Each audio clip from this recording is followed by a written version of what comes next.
নমস্কার বন্ধুরা, Piyali lifestyle with village ফুডে সকলকে স্বাগত জানাচ্ছি। আজকে আমি দই বড়া করব। ঘরে থাকা ডাল দিয়ে কিন্তু দই বড়াটা করছি, খুব সহজে তোমরা করে নিতে পারবে। আর একবার দেখলে কিন্তু করা এতটাই সোজা, আর একবার খেলে যে একবার খাবে সে কিন্তু বারবার বলবে করার জন্য। তাহলে কীভাবে করলাম চলো দেখে নেওয়া যাক। আমি বিউলির ডালটা 2 ঘন্টা আগে ভিজিয়ে রেখেছিলাম, আর ডালটা দেখো একদম ভিজে গিয়েছে।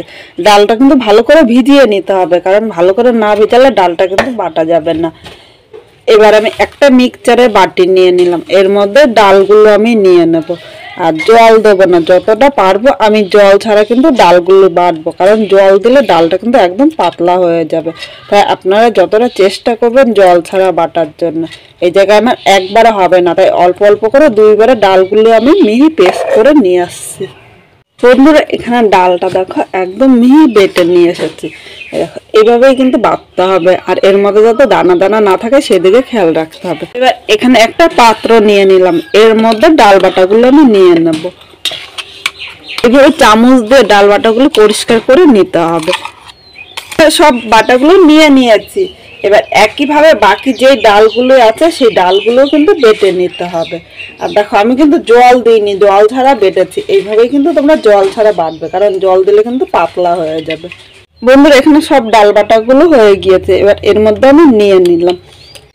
বাটির মধ্যে অনেকটা লেগে আছে, এইভাবে চামচ দিয়ে আমি পরিষ্কার করে বাটাগুলো কিন্তু নিয়ে নেব, কারণ এমনি কিন্তু ডাল বাটাগুলো পড়ছে না, একদম আঠা আঠা ভাবে লেগে আছে। এখানে স্বাদ অনুযায়ী বিট লবণ নিয়েছি, আমি 2টো লবণ মিশিয়ে নেবো। ইচ্ছে করলে তোমরা কিন্তু একটা লবণ দিয়েও করতে পারো। আর সাদা লবণ নিয়েছি, তোমরা বিট লবণ যদি ঘরে থাকে তাহলে দিতে পারো, আর নাহলে যে কোনো সাদা লবণ দিয়েও তোমরা করে নিতে পারো। 1 চামচ আদা কুচি দিলাম। এই আদা কুচিটা তোমরা ইচ্ছে করলে স্কিপও করতে পারো। এখন কিন্তু ডালটা একটু কালচে কালার লাগছে, কিন্তু ডালটা যত ফেটাবে ডালটা কিন্তু ততটাই সাদা হতে থাকবে। আর ফেটানো খুব সুন্দর হলে বড়াগুলো কিন্তু খুব সুন্দর ফুলবে। এইভাবে আমি একটু সময় ধরে 7 থেকে 10 মিনিট ধরে আমি ডালটা ফেটিয়ে নেবো, তাহলে ডালটা ফুটবে আর ডালের কালারটা কিন্তু অনেকটাই চেঞ্জ হয়ে যাবে। দেখো এইভাবে ফাটাতে ফাটাতে ডালের কালার কিন্তু হালকা চেঞ্জ হতে শুরু করেছে। আর আমি একটা হ্যান্ডউইক দিয়ে এইভাবে ফাটাচ্ছি, তোমরা ইচ্ছা করলে হাত দিয়েও করতে পারো, তোমাদের সুবিধা মতো কিন্তু তোমরা করে নিতে পারো। বন্ধুরা ডালটা মোট আমি 10 মিনিট ফেটিয়ে নিয়েছি, আর দেখো ডালের থেকে কিন্তু অনেকটা কালার চেঞ্জ হয়েছে, আর ডালটা হালকা হয়ে গিয়েছে। আর ডালটা পারফেক্ট ফেটানো হয়েছে কি করে বুঝবো তোমাদের আমি দেখাচ্ছি। এই দেখো একটা চামচ দিয়ে আমি অল্প ডাল বাটা নিলাম। এবার এই বাটাটা আমি জলের মধ্যে দিয়ে দিলাম। দেখো দেওয়ার সাথে সাথে কিন্তু জলের মধ্যে ভেসে উঠেছে, এই ডালটা কিন্তু পারফেক্ট ভাবে ফাটানো হয়েছে। এই বাটাটা আমি নষ্ট না করে এর মধ্যে আবার নিয়ে নিলাম, আর একবার একটু ফেটিয়ে ভালো করে মিশিয়ে নেব। আর এই ফেটানো যত সুন্দর হবে বড়াগুলো কিন্তু ততই সুন্দর ফুলবে। দেখো এর থেকে আমি আর বেশি ফেটাবো না, ডাল ফেটানোটা আমার হয়ে গিয়েছে। এবার এখানে কড়াই বসিয়ে দিয়েছি, কড়াইয়ের মধ্যে আমি সাদা তেল নিলাম। আর এই বড়াটা ভাজতে কিন্তু অবশ্যই তোমরা সাদা তেল নেবে। এবার তেলটা ভালো করে গরম করে নিতে হবে। এখানে তেলটা ভালো করে গরম করে নিয়েছি। এখন গ্যাসের আগুনটা মিডিয়াম টু লো করে রাখবো, আর মিডিয়াম টু লো আগুনে কিন্তু ভাজতে হবে। আর এটা দেখো দেওয়ার আগে আবার এইভাবে একটু নাড়িয়ে নিলাম। এবার চামচ দিয়ে দিচ্ছি, তোমরা ইচ্ছা করলে কিন্তু হাত দিয়েও দিতে পারো, কিন্তু আমার মনে হয় চামচ দিয়ে দিতে গেলে আমার বেশি সুবিধা হবে, কারণ হাত দিয়ে দিতে গেলে কিন্তু আবার হাতে লেগে যায়। আর এইভাবে দিতে গেলে আমার খুব সুবিধা হচ্ছে। এইভাবে দিচ্ছি, তোমাদের যে এইভাবে দিতে হবে তা কিন্তু না, তোমরা তোমাদের ইচ্ছে মতো কিন্তু করে নিতে পারো। এটা বড়াই দেখো দেওয়ার সাথে সাথে ফুলে কিন্তু ডবল হয়েছে। আর খুব জোরে কিন্তু আগুনটাও দেওয়া যাবে না, কারণ তাহলে ভিতর দিয়ে কাঁচা থাকবে আর উপর দিয়ে ভাজা হয়ে যাবে, একটা কালার চলে আসবে, তখন কিন্তু ভালো লাগবে না। অল্প অল্প করে ভাজবো। আর এখানে দেখো অনেক রয়েছে, একসাথে কিন্তু সব দেওয়া যাবে না। মাঝে মাঝে এভাবে উল্টিয়ে দেবো, তাহলে উপর নিচ 2 পিঠই কিন্তু সমানভাবে হবে। দেখো প্রতিটা বড়া দেখো ফুলে ডবল হয়েছে। আর ফ্যাটানো যত সুন্দর হবে এই বড়াগুলো কিন্তু ততই সুন্দর ফুলবে। এইভাবে একটু সময় দেওয়াগুলো কিন্তু লাল করে ভেজে নেব। বন্ধুরা বড়াগুলো লাল করে ভেজে নিয়েছি। এবার আমি গ্যাসের আগুনটা একটু বাড়িয়ে দিয়েছি, কারণ যখন বড়াগুলো তুলবো আগুনটা কিন্তু হাই রাখতে হবে, তাহলে কিন্তু এর মধ্যে তেলটা কম টানবে। আর আগুনটা যদি আমি মিডিয়াম করি তাহলে বড়ার মধ্যে কিন্তু প্রচুর পরিমাণে তেল থাকবে। এগুলো কত সুন্দর হয়েছে। তখন আমি চামচ দিয়ে দেখেছি, এবার আমি হাত দিয়ে দেখাচ্ছি। দেখো হাতের মধ্যে এই দেখো অল্প অল্প করে নেব আর এইভাবে দেব। তোমাদের যেটা সুবিধা হয়, হাত দিয়ে যদি সুবিধা হয় হাত দিয়েও করতে পারো বা চামচ দিয়েও সুবিধা হয়। আমার কিন্তু হাতের থেকে বেশি মনে হয় চামচ দিয়ে। আর এই হাতটা শুধু তোমাদের দেখানোর জন্য দিলাম কি রকম হয়। যতটা আটবে ততটাই কিন্তু আমি দিয়ে দিচ্ছি। একইভাবে এই বড়াগুলোও ভেজে নেব। বন্ধুরা এখানে দেখো সবগুলো বড়া তৈরি করা হয়ে গিয়েছে। এবার এখানে আমি একটু গরম জল করে নিয়েছি, খুব বেশি কিন্তু গরম করতে হবে না। দেখো উষ্ণ গরম জল করে নিয়েছি। এই জলের মধ্যে আমি 2 চামচ চিনি নিয়ে নিলাম। এর থেকে বেশি কিন্তু চিনি লাগবে না।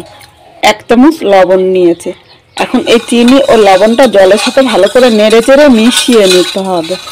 এটা না গলা পর্যন্ত কিন্তু এর মধ্যে কিছু করা যাবে না। চিনিটা ভালো করে গলিয়ে নিতে হবে, জলের সাথে যাতে একবারে মিশে যায়। এখানে লবণ ও চিনিটা ভালো করে মিশিয়ে নিয়েছি। এবার এখানে আমি যে বড়াগুলো করে রেখেছিলাম এই জলের মধ্যে আমি নিয়ে নিলাম। বড়াগুলো কিন্তু জলের মধ্যে ভালো করে ভিজিয়ে নিতে হবে। দেখো এইভাবে আমি চামচ দিয়ে করছি, ইচ্ছা করলে তোমরা হাত দিয়েও করে নিতে পারো। এইভাবে উল্টিয়ে পাল্টে বড়াগুলো একটু ভিজিয়ে নেব। এইভাবে আমি 5 মিনিট এই জলের মধ্যে রেখে দেবো। বন্ধুরা এখানে গ্রিন চাটনি তৈরি করে নিয়েছি। আর এই চাটনির রেসিপিটা যদি তোমরা দেখতে চাও অবশ্যই কমেন্ট করে জানিও, আমি তোমাদের আলাদাভাবে দেখাবো। এখন দেখাতে গেলে ভিডিওটা কিন্তু অনেক বড় হবে। এবার এর মধ্যে একটু বিট লবণ ও সাদা লবণ দিয়েছি। দুটো লবণ তোমরা মিশিয়েও করতে পারো। আর এর সাথে 1 চামচ চিনি দিলাম। এবার ভালো করে মিশিয়ে নেব।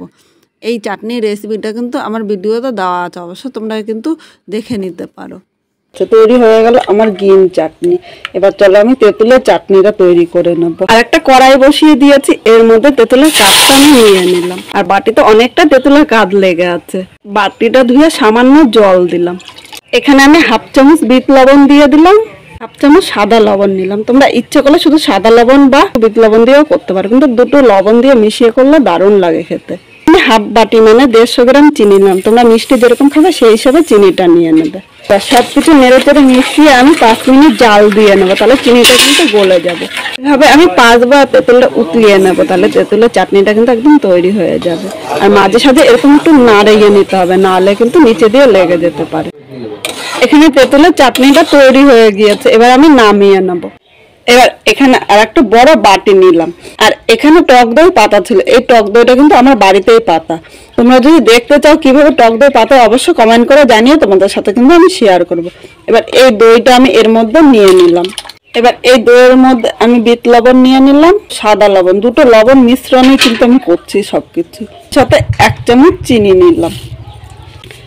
এবার সবকিছু ভালো করে মিশিয়ে নিতে হবে। দইটা কিন্তু ভালো করে ফেটিয়ে নিতে হবে। বন্ধুরা এখানে কিন্তু আমি আর আলাদা করে জল দেবো না, কারণ টক দইটার নিচে হালকা একটু জল জমে গিয়েছিল। ভালো করে ফেটিয়ে নিতে হবে যাতে এই টক দইটা দানা দানা ভাব না থাকে। দইয়ের সাথে ভালো করে সবকিছু মিশিয়ে নিয়েছি। এই দইটা এক সাইডে আমি নিয়ে নিলাম। এদিকে এই দেখো বড়াগুলো 5 মিনিট ভিজিয়ে রেখেছিলাম। বড়াগুলো ফুলে কিন্তু একদম ডবল হয়েছে। এবার হাতের সাহায্যে এইভাবে চেপে চেপে আমি এর থেকে জলটা কিন্তু পুরো বের করে নিতে হবে। আর এরকম করে কিন্তু করতে হবে। দেখো এর মধ্যে কিন্তু জল নেই। এভাবে একটা একটা করে আমি চেপে, দেখো এভাবে মুট করে করতে পারো বা 2 হাত দিয়ে করতে পারো, করে আমি দিয়ে দিলাম। তোমরা ডাইরেক্ট দইয়ের মধ্যে দিতে পারো, কিংবা এটা এইভাবে করে একটা থালার মধ্যে নিয়ে পরে দইয়ের মধ্যে কিন্তু নিয়ে নিতে পারো। তাতে জলগুলো ভালো করে বের করে নিতে হবে। বন্ধুরা এখানে সবকটা বড়া নিয়ে নিয়েছি।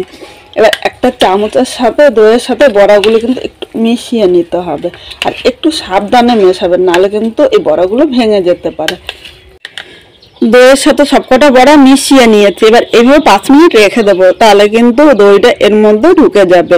আর আপনারা যদি একটু ঠান্ডা খেতে চান তাহলে কিন্তু ফ্রিজে রেখে দিতে পারেন। এরপর চলে এসেছে, দইটা কিন্তু বড়ার মধ্যে খুব সুন্দরভাবে ঢুকে গিয়েছে। এবার এটা আমি একটা প্লেট নিলাম। প্লেটের মধ্যে এবার এই দই বড়াগুলো আমি সাজিয়ে নেবো। খুব সাধারণভাবে এই দই বড়াগুলি করলাম। তোমাদের কিরকম লাগলো কমেন্ট করে জানাতে কিন্তু ভুলো না। উপরে আমি একটু দই ছড়িয়ে দিলাম। একবার যে খাবে সেই কিন্তু বলবে যে বারবার এইভাবে করার জন্য। এটা খেতে কিন্তু এতটাই সুস্বাদু হয়। এখন আমি যে গ্রিন চাটনিটা করেছি এই চাটনিটা নিয়ে নিলাম। এই দই বড়ার উপরে উপরে একটুখানি দিয়ে দিলাম। যে তেঁতুলের চাটনিটা করেছি তেঁতুলের চাটনিটা এর উপর দিয়ে নিয়ে নিলাম। এখানে তেঁতুলের চাটনির পরিবর্তে তোমরা কিন্তু টমেটো সস বা টমেটো চাটনিও বাড়িতে করে নিতে পারো।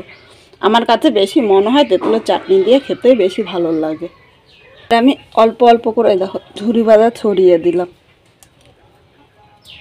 তাহলে তোমাদের কিরকম লাগলো কমেন্ট করে জানাতে কিন্তু ভুলো না।